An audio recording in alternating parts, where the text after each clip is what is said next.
this is a real-world study from China. And this study addressed the question whether patients with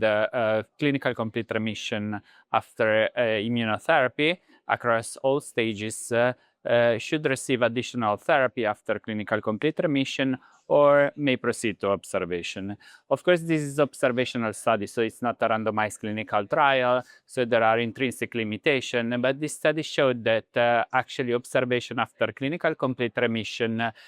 is not associated with a clear loss in terms of disease-free survival, with only 2 tumor regrowths